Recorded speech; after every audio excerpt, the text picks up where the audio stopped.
മുന്നോട്ടു പോകുന്ന ജീവിതം. ആ തിരക്കിനിടയിൽ ഒറ്റയ്ക്കായി ജീവിച്ചിരുന്നത് നിഖിലായിരുന്നു.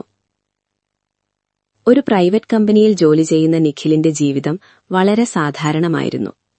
ജോലി, വീട്, വീണ്ടും ജോലി. പക്ഷേ അവന്റെ ഫോണിൽ ഒരു നമ്പർ ഉണ്ടായിരുന്നു. അവൻ ഒരിക്കലും ഡിലീറ്റ് ചെയ്യാത്ത ഒരു നമ്പർ. അത് അനുപമയുടെ നമ്പറായിരുന്നു. അനുപമ നിഖിലിന്റെ ജീവിതത്തിലെ ഏറ്റവും മനോഹരമായ ഓർമ്മ. അവരെ ആദ്യമായി കണ്ടത് കോളേജിൽ. ലൈബ്രറിയിൽ ഒരേ പുസ്തകമെടുക്കാൻ ശ്രമിച്ചപ്പോൾ അവരുടെ കൈകൾ തമ്മിൽ തട്ടിയിരുന്നു. അവിടെ നിന്നാണ് അവരുടെ കഥ തുടങ്ങിയത്. ദിവസങ്ങൾക്കകം അവർ നല്ല സുഹൃത്തുക്കളായി. പിന്നീട് ആ സൗഹൃദം പ്രണയമായി മാറി. കോളേജ് ക്യാന്റീനിൽ ചായ കുടിച്ചുകൊണ്ട് സംസാരിച്ച നിമിഷങ്ങൾ, വൈകുന്നേരങ്ങളിൽ കോളേജ് ഗ്രൗണ്ടിലൂടെ നടന്നത്, ചെറിയ കാര്യങ്ങൾ പോലും വലിയ സന്തോഷമാക്കിയ ദിവസങ്ങൾ, എല്ലാം വളരെ വേഗത്തിൽ കടന്നുപോയി. പക്ഷേ ജീവിതം എല്ലായ്പ്പോഴും കഥകളെ പോലെ സിമ്പിളല്ല. കോളേജ് കഴിഞ്ഞതിനു ശേഷം അനുപമയ്ക്ക് മറ്റൊരു നഗരത്തിലേക്ക് പോകേണ്ടി വന്നു. ആദ്യം അവർ ഫോൺ വഴി സംസാരിച്ചിരുന്നു. പക്ഷേ പതിയെ ആ വിളികൾ കുറയാൻ തുടങ്ങി. ഒരു ദിവസം പൂർണ്ണമായി നിർത്തി. നിഖിൽ പലവട്ടം വിളിച്ചു, പക്ഷേ മറുപടിയില്ല. അവൻ ഒടുവിൽ മനസ്സിലാക്കി, ചില പ്രണയങ്ങൾ മറുപടി കിട്ടാതെ അവസാനിക്കും. വർഷങ്ങൾ കടന്നുപോയി. നിഖിൽ തന്റെ ജീവിതത്തിൽ മുന്നോട്ടുപോയി.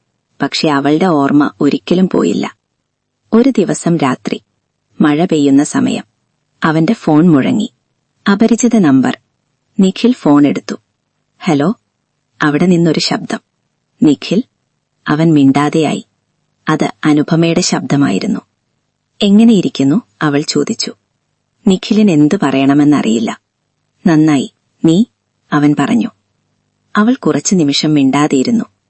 നിന്നോട് സംസാരിക്കാൻ ഞാൻ വളരെ വൈകി, അവൾ പറഞ്ഞു. എന്തുകൊണ്ട്? നിഖിൽ ചോദിച്ചു. അവൾ മൃദുവായി പറഞ്ഞു. ജീവിതം എന്നെ വളരെ ദൂരെയാക്കി, പക്ഷെ നിന്നെ ഞാൻ ഒരിക്കലും മറന്നില്ല. ആ വാക്കുകൾ നിഖിലിന്റെ ഹൃദയം സ്പർശിച്ചു. അവരേറെ നേരം സംസാരിച്ചു. പഴയ ഓർമ്മകൾ, ചിരികൾ, ചെറിയ നിശബ്ദതകൾ.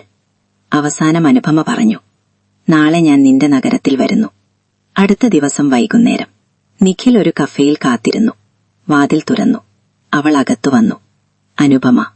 വർഷങ്ങൾ കഴിഞ്ഞിട്ടും അവളുടെ ചിരി അതേപോലെ തന്നെയായിരുന്നു. അവൾ അവന്റെ മുന്നിലിരുന്നു. ഇത്ര വർഷങ്ങൾക്ക് ശേഷം, അവൾ പറഞ്ഞു. നിഖിൽ ചിരിച്ചു. ചില ആളുകൾ വൈകിയെത്തും, പക്ഷെ അവർ ശരിയായ സമയത്താണ് വരുന്നത്. അവൾ അവനെ നോക്കി. ആ നിമിഷത്തിൽ ഇരുവരും മനസ്സിലാക്കി, ചില പ്രണയങ്ങൾ അവസാനിക്കുന്നില്ല,